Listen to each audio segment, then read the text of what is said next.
Hi, my name is Samantha Eby, and I'm an architect, researcher, and educator based in Toronto. I'm really excited to be here tonight to participate in this conversation. As a young architect, I think the issue of housing is one of the most important ones we're facing both in our profession and in society today, and it's one I spend a lot of time thinking about. In 2020, I received the Prix de Rome in architecture for emerging practitioners, which allowed me to travel to a bunch of cities around the world to explore housing development models for non-market housing. And in addition to that, for the last 2 years, I've had the privilege of spending the majority of my time acting as the project manager for a research project called ReHousing. ReHousing is a research project developed in collaboration with Tough Lab, a research lab at the University of Toronto, and LGA Architectural Partners. Our research studies how you can convert single-family homes into multi-unit housing, or multiplexes. So through my work at ReHousing and my research into non-market housing models, there's something that keeps coming up again and again. And in some ways, it's so simple and obvious that it seems silly to say. Who builds our housing significantly impacts the kind and quality of housing that gets produced. For a long time, Canadian cities have relied on professional developers to deliver the vast majority of our housing. Many traditional housing developments end up being designed with investors in mind rather than end users. And this has resulted in a housing stock that increasingly does not reflect the needs of our communities. If we continue to rely only on the same groups of people who have been our major housing creators for the last few decades, how can we expect the outcome to be different than what we have today? Instead, I think we need to get many more people to be trying many different things and start to build different kinds of housing that reflect the diversity of the people who make up our community. The ReHousing project began in 2022 as a response to a proposal to allow increased density in residential neighborhoods across Toronto.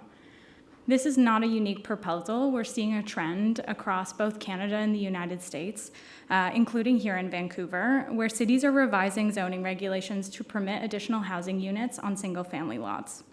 In May of 2023, the City of Toronto passed new legislation that allowed up to 5 units per lot, 4 in the main house and 1 accessory dwelling unit. And this change represents a tremendous opportunity to boost and diversify the housing stock in the city. In Toronto, nearly 50% of the land in the city was impacted by this policy, and if just 30% of those houses added 2 units, it would result in the creation of approximately 240,000 homes. While these changes in legislation are exciting, achieving their full potential will require more than just a shift in policy. We need to empower and mobilize a new kind of housing creator, one that we at ReHousing like to refer to as the citizen developer. A citizen developer is an owner-occupier and non-professional for whom the creation of new units is a means to more secure housing. This might include homeowners looking to age in place, home buyer groups looking for access to the market, multi-generational households for whom living together is a cultural norm or a necessity, and on a larger scale, nonprofit housing providers like community land trusts. With the right tools and knowledge, we believe these citizen developers can take on their own projects and start to diversify both who is building and the type of housing within our cities. So for the project, as architects, we started with what we know best, which is design. And to show you what 5 units could look like on a lot, we did a survey and identified the 13 most common housing types across the city.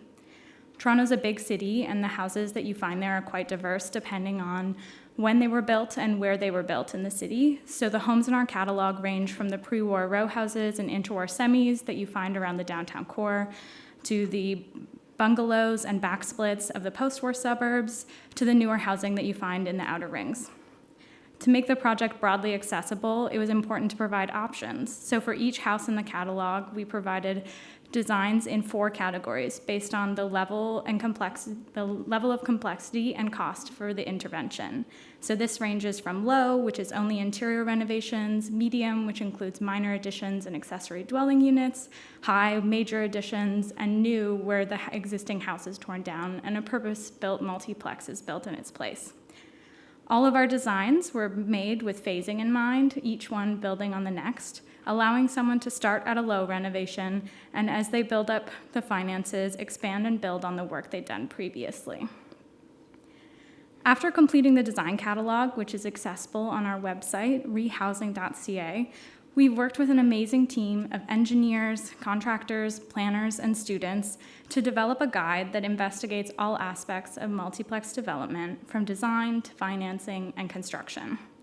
The goal of the project is to help citizen developers get from the spark of wanting to take on a project, help them check to see what's feasible on their lot, and understand the codes and restrictions that are going to be most critical.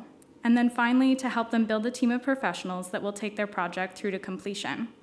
We're really excited to have these next phases of our research launching on our website in just a few weeks. Now, to be clear, I'm not saying that multiplex housing is a silver bullet that's going to make housing affordable in Canada. Without municipal guidelines and incentives, we cannot guarantee that the units created will be affordable.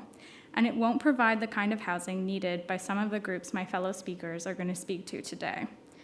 But I think as we grapple with the housing crisis in our cities, we need to take a yes and approach and proceed with open minds, cooperation, and creativity. I believe these new policy changes, opening up our traditionally protected neighborhoods to densification and diversification, represent a real opportunity to make an impact. Thank you.